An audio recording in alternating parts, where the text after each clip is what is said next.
बिस्मिल्लाहिर्रहमानिर्रहीम अस्सलाम वालेकुम। आज की इस वीडियो में बात करेंगे स्किन वॉर्ड्स के बारे में। दो कंडीशन है जो कि एक दूसरे से बहुत ज़्यादा सिमिलरिटीज रखती है, जिसमें एक है स्किन वॉर्ड्स और दूसरी है स्किन टैग्स। स्किन टैग्स को हम किसी एक और वीडियो में बात करेंगे। आज हमारा मेन मुद्दा रहेगा स्किन वॉर्ड्स के बारे में।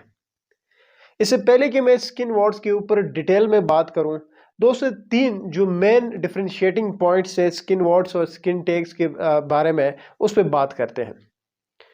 स्किन वॉर्ड्स जो है वो एक वायरल इन्फेक्शन है जो कि एक वायरस की वजह से डेवलप होती है, जबकि जो स्किन टैग है ये कोई वायरल इन्फेक्शन नहीं है। जैसे कि हमें पता है कि हमारी बॉडी में बहुत सारे सेल्स है और हमारी जो स्किन है वो सेल से बनी हुई है, और ये हमेशा होता रहता है कि जो सेल्स है वो नॉर्मली ग्रो करते रहते हैं। लेकिन कभी ऐसा हो कि ये जो सेल्स है ये एबनॉर्मली इरेगुलरली ग्रो करे, तो उसके रिजल्ट में क्या होगा कि स्किन टैग्स या स्किन वॉर्ड्स डेवलप होंगे। अब ये जो स्किन टैग है ये और जो स्किन वॉर्ड्स है, इनको जो है वो बाज लोग लिंक करते हैं कैंसरस कंडीशन के साथ। लोग ये समझते हैं कि यार कोई मैलिग्नेंसी डेवलप हो रही है। हाँ, याद रखें एक इम्पोर्टेंट टाइप है, किस्म है स्किन वॉर्ड्स की, जो कि हम आगे बात करेंगे, जिसकी वजह से मैलिग्नेंसी हो सकती है। लेकिन जनरली अगर कोई स्किन वॉर्ड या टैग डेवलप होता है तो उसका हरगिज मतलब ये नहीं है कि ये कैंसरस है। स्किन वॉर्ड्स और कैंसरस कंडीशन में ये फर्क है कि जो कैंसरस कंडीशन होता है इसमें सेल्स की ग्रोथ तो होती है, लेकिन एबनॉर्मली और कंटिन्यूअस ग्रोथ होती है, रुकने का नाम ही नहीं लेती। लेकिन स्किन वॉर्ड्स और टैग्स के अंदर क्या होता है कि एक हद तक सेल्स की ग्रोथ होती है और उसके बाद रुक जाती है। दूसरा जो बड़ा डिफरेंस है स्किन वॉर्ड्स और टैग्स में, वो ये है कि जो स्किन वॉर्ड्स है वो कॉन्टाजियस है, जबकि स्किन टैग्स जो है वो नॉन कॉन्टाजियस है। कॉन्टाजियस से मुराद ये है कि ये जो स्किन वॉर्ड्स है ये एक पर्सन से दूसरे पर्सन में फैल जाती है, यानी एक शख्स से दूसरे शख्स में मुंतकिल हो जाती है छूने से। और तीसरा डिफरेंस ये है कि जो स्किन वॉर्ड्स है वो आपके जिस्म में कहीं पे भी डेवलप हो सकते हैं, लेकिन जबकि स्किन टैग्स जो है वो जो फोल्डेड एरियाज है, जैसे कि आर्म पिट हो गया, नेक रीजन हो गया या इंग्वानल रीजन हो गया, कहने का मकसद ये है कि जो फोल्डेड एरियाज होते हैं वहां पे ज्यादातर डेवलप होते हैं। ये जो है वो दो से तीन इंपॉर्टेंट डिफरेंशिएटिंग पॉइंट्स थे स्किन वॉर्ड्स और स्किन टैग्स के दरमियान। अब हम आते हैं अपने मेन टॉपिक के ऊपर, स्किन वॉर्ड्स के ऊपर। जैसे कि शुरू में मैंने कहा कि जो स्किन वॉर्ड्स है ये एक वायरल इन्फेक्शन है और इसकी वजह एक वायरस बनता है, और उस वायरस का नाम है ह्यूमन पेपिलोमा वायरस, जिसको एचपीवी कहा जाता है। जो स्किन वॉर्ड्स हैं वो आपके जिस्म के किसी भी हिस्से में डेवलप हो सकते हैं। आपके फेस में डेवलप हो सकते हैं, आपके जो ओरल मिकोजा है वहां पे डेवलप हो सकते हैं, आपके टंग पे डेवलप हो सकते हैं, आपके नेक रीजन में डेवलप हो सकते हैं, इसी तरह आपके जो बगले हैं वहां पे डेवलप हो सकते हैं, इंग्वानल रीजन पे डेवलप हो सकते हैं, पाल्मर रीजन पे जो हथेली वाली रीजन है यहाँ पे डेवलप हो सकते हैं, डॉर्सम पे डेवलप हो सकते हैं, आपके प्लांटर पे डेवलप हो सकते हैं, आपके फुट के डॉर्सल सरफेस पे डेवलप हो सकते हैं। यानी कहने का ओवरऑल मकसद ये है कि ये जिस्म के किसी भी हिस्से में डेवलप हो सकते हैं। अगर हम स्किन वॉर्ड्स की टाइप्स की बात करें, किस्म की बात करें, तो जो स्किन वॉर्ड्स हैं उनको हम डिवाइड करते हैं on the basis of shape and side. यानी जो स्किन वॉर्ड्स डेवलप होते हैं हमारे स्किन के ऊपर, उनकी शिकलें और उनकी साइड के कौन सी जगह पे डेवलप हुए हैं, इस बेस पे हम इनको डिवाइड करते हैं।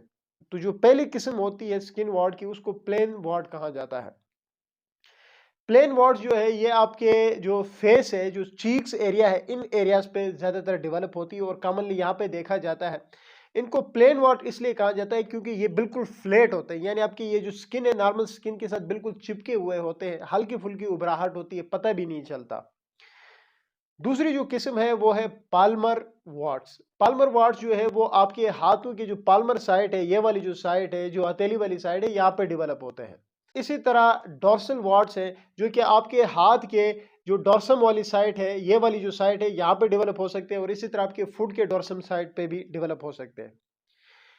इसके अलावा सबलिंगुअल वार्ड है जो कि आपकी जुबान में डेवलप हो सकते हैं। मिकोजल वार्ड है जो कि आपकी जो मिकोजा है, जो चीक्स के अंदरूनी वाली साइड है, वहां पे डेवलप हो सकते हैं। इसी तरह प्लांटर वार्ड्स है जो कि आपके फुट की जो नीचे वाली हिस्सा है, प्लांटर साइड है, वहां पे डेवलप हो जाते हैं। और एक जो इम्पोर्टेंट किस्म है स्किन वार्ड्स की, उसको जेनिटल वार्ड्स कहा जाता है। और यह सबसे इम्पोर्टेंट इसलिए है कि क्योंकि एक तो ये जो जेनिटल एरिया होती है मेल या फीमेल दोनों में किसी में भी हो सकती है, कॉमनली फीमेल में जो है ये डेवलप हो जाती है। और ये इसलिए इतनी अहमियत के लायक है क्योंकि इससे जो है वो कैंसरस कंडीशन डेवलप हो सकती है। इसका रिलेशन सीधा सीधा एसटीडीज के साथ है, सेक्सुअली ट्रांसमिटेड डिजीज के साथ है। इसलिए जो फीमेल्स होती है स्पेशली जब वो सेक्सुअली एक्टिव हो जाती हैं तो कम उम्री में ही इस वायरस के अगेंस्ट वैक्सीनेशन लेनी चाहिए। अब बात करते हैं कि ये जो स्किन वॉर्ड्स है ये कैसे मतलब दूसरे शख्स में ट्रांसफर हो जाते हैं, यानी इसकी जो मोड ऑफ ट्रांसमिशन है उस पर बात करते हैं। जब किसी को स्किन वॉर्ड हो और उस वॉर्ड के अंदर ट्रॉमा हो जाए, यानी कोई कट लग जाए और वहां से कोई ब्लड निकल आए या फिर कोई फ्लूइड निकल आए और उस पे दूसरा बंदा उसके कांटेक्ट में आए, यानी उसके फ्लूइड के साथ वो हाथ लग जाए या खून के साथ हाथ लग जाए, तो फिर एक शख्स से दूसरे शख्स में मुंतकिल हो जाती है। जो मेन प्रोसेस है कि कैसे ये एक शख्स से दूसरे शख्स में ट्रांसफ़र हो जाती है स्किन वार्ड्स, तो उसमें यही है कि अगर किसी को स्किन वार्ड हुआ है और उसमें कट लगा है, वहाँ से खून निकल रहा है या कोई फ्लूइड निकल रहा है और कोई दूसरा शख्स उस फ्लूइड या उस खून के कांटेक्ट में आता है, उस पे हाथ लगाता है या कोई भी अपने जिस्म के कोई भी हिस्सा टच करता है, तो फिर वो उस इंसान को भी हो सकता है। लेकिन एक जो सबसे अहम चीज़ ये है कि कॉन्टाजियस तो है लेकिन इमीडिएट कॉन्टाजियस नहीं है। कहने का मकसद ये है कि अगर किसी ने उस ब्लड के साथ या उस फ्लूइड के साथ कोई कांटेक्ट में आया है तो कम से कम 2 से 6 महीने लगते हैं उस दूसरे इंसान में डेवलप होने में। तो मोड ऑफ ट्रांसमिशन उसका कुछ इस तरह से है। अब बात करते हैं इसकी ट्रीटमेंट के ऊपर कि अगर किसी को स्किन वॉर्ड्स हो जाए जिस्म के किसी भी हिस्से में हो तो उसका फिर इलाज कैसे किया जाता है। पहले मैं बात करूंगा मेडिकल ट्रीटमेंट के ऊपर और उसके बाद एक होम रेमेडी पे बात करूंगा कि घर में अगर किसी को हो जाए तो घर में हम इसका कैसे इलाज कर सकते हैं। मेडिकल ट्रीटमेंट में ये है कि जो इसका ट्रीटमेंट ऑप्शन है या ट्रीटमेंट ऑफ चॉइस जिसको आप कह सकते हो वो है सालिसाइक्लिक एसिड। सालिसाइक्लिक एसिड एक लिक्विड फॉर्म में आपको मिलता है, किसी भी फार्मेसी से जाके आप ले सकते हैं। और फिर आपने करना क्या होता है कि उस लिक्विड को आपने जहाँ पे भी स्किन वॉर्ड्स है वहाँ पे आपने अप्लाई करना होता है। दिन में 2 दफ़ा आपने अप्लाई करना होता है और अप्लाई करने के बाद कुछ दिन तक आप इस तरह अप्लाई करते रहेंगे तो ये आपको वाज़े फ़र्क का पता चल जाएगा कि जो स्किन वॉर्ड्स है उसमें कमी हो रही है। याद रखिए जब भी आप इसको अप्लाई करेंगे स्किन वॉर्ड के ऊपर इस सालिसाइक्लिक एसिड को, तो उसके बाद आपने बैंडेज लगानी होती है ऊपर ताकि वो जो फ्लूइड है वो उसमें सूख जाए और इधर-उधर ना फैले। ये मेन चीज़ है। सालिसाइक्लिक एसिड के अलावा क्योंकि इसमें एक इम्पॉर्टेंट बात ये भी है कि जब कोई सालिसाइक्लिक एसिड से ट्रीटमेंट लेता है तो अरसा बहुत लगता है, ठीक होने में टाइम ज़रूर लगता है लेकिन एक बेस्ट ऑप्शन है। दूसरा जो ट्रीटमेंट ऑप्शन है वो है क्रायोथेरेपी और आजकल ये बहुत ज़्यादा किया जाता है क्योंकि लोग जो है वो बड़े बेसब्रे हैं। सालिसाइक्लिक एसिड से टाइम जाता है तो वो उस टाइम का जो है वो ज़ाया नहीं करना चाहते हैं और क्रायोथेरेपी पे चले जाते हैं। क्रायोथेरेपी जो है वो कैसे की जाती है? क्रायोथेरेपी जो है इसमें नाइट्रोजन गैस होता है। अब होता है क्या है कि ये लिक्विड नाइट्रोजन गैस होता है और याद रखिए इसमें जो लिक्विड होता है वो बहुत ही ठंडा होता है। आप कह सकते हैं उसका टेम्परेचर जो है वो -190 पे होता है और एक झाग सी उससे अंदर निकलती है। ऐसा लगता है कि बर्फ की जो है वो झाग निकल रही है। जैसे कि आप देख सकते हैं इस पेशेंट में इसके हाथ में जो है वो बहुत सारे जो है वो स्किन वार्ड्स हैं और इसकी क्रायोथेरेपी की जा रही है। और क्रायोथेरेपी में यही होता है कि ये जो स्प्रे की जाती है ना ये -190 डिग्री पे इसका टेम्परेचर होता है, बहुत ज़्यादा ठंडा होता है और ये स्प्रे एक पेस्ट की तरह जो है वो जाके जो स्किन वार्ड्स होते हैं उसके ऊपर लग जाते हैं और फिर जो है वो आहिस्ता-आहिस्ता करके स्किन वार्ड्स ख़त्म हो जाते हैं। इसी तरह ये वीडियो जो आप देख रहे हैं ये प्लांटर वार्ड्स हैं। प्लांटर वार्ड क्योंकि सम टाइम पेनफुल होते हैं तो इसमें बड़ा एहतियात करना होता है। इसमें क्या किया जाता है पहले हल्का-फुल्का इससे जो है वो खुरेदा जाता है क्योंकि स्किन थिक हो जाती है इस जगह पे। तो खुरेदने के बाद जब क्रायोथेरेपी की जाती है तो वो अच्छी तरह उसके रिज़ल्ट्स जो है वो बहुत अच्छे होते हैं। लेकिन याद रखें डायबिटिक पेशेंट है तो उसमें फिर आपने इस तरह से जो है वो खुरेदना नहीं चाहिए। तो क्रायोथेरेपी कुछ इस तरह से की जाती है। अब हम तीसरी ट्रीटमेंट ऑप्शन की बात करते हैं इलेक्ट्रोकॉर्टिराइजेशन जो होती है। ये भी एक ट्रीटमेंट ऑप्शन है। ये आप कह सकते हो एक तरह से करंट लगाया जाता है। अमूमन होता है क्या है कि इसमें सबसे पहले एनेस्थीसिया लगाया जाता है। एनेस्थीसिया ये है कि लोकल एनेस्थीसिया लगाया जाता है। लिग्नोकेन का इंजेक्शन इंजेक्ट किया जाता है और इंजेक्ट करने के बाद जो है वो एक तरह से जो है वो करंट जो है वो लगाया जाता है जिससे धुआं से निकलता है और उसी टाइम पे जो है वो स्किन वॉर्ड से जान छूट जाती है।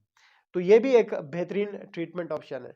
ये जो 3 मेन ट्रीटमेंट ऑप्शन है ये अमूमन किए जाते हैं, आजकल बहुत ज़्यादा किए जाते हैं, लेकिन और भी बहुत सारे ट्रीटमेंट ऑप्शन है, जैसे कि जो एक्ने की ट्रीटमेंट थी जिसमें हम आइसोट्रेटिनाइन जो है वो इस्तेमाल करते थे, तो आप यहाँ पे टॉपिकल और सिस्टेमिक आइसोट्रेटिनाइन भी इस्तेमाल कर सकते हो। इसी तरह टॉपिकल फॉर्मल्डिहाइड भी इस्तेमाल किया जाता है जो कि काफ़ी अच्छे रिजल्ट्स देते हैं, लेकिन पहले ये जो 3 ट्रीटमेंट ऑप्शन है ये बहुत ज़्यादा इस्तेमाल किए जाते हैं। अब बात करते हैं होम रेमेडी के ऊपर। होम रेमेडी इस तरह से है कि आपने एक तो पायोडीन लेना है और दूसरा आपने गार्लिक लेना है, लहसुन लेना है। आपने करना क्या है कि लहसुन को क्रश करके उससे पानी निकालना है और पानी निकालने के बाद 2 ड्रॉप्स लहसुन के जो पानी आपने निकाला होगा उसके 2 ड्रॉप्स लेने हैं और 2 ड्रॉप्स आपने पायोडीन के लेने हैं और दोनों को मिक्स करके आपने जहाँ पे भी स्किन वॉट है वहाँ पे अप्लाई करना है और दिन में 2 दफ़ा आपने अप्लाई करना है और कुछ दिनों के अप्लाई से साफ सुथरे आपको रिजल्ट्स नज़र आएंगे और आपको बाकायदा पता चल जाएगा कि स्किन वॉट्स ख़त्म हो रहे हैं। ये एक बेहतरीन होम रेमेडी है और ये हमने इस तरह के पेशेंट्स देखे हुए हैं जिन्होंने इस होम रेमेडी के इस्तेमाल से जो है वो स्किन वॉट से छुटकारा पाया है। तो उम्मीद है आज की वीडियो आप लोगों को अच्छी लगेगी। Thank you.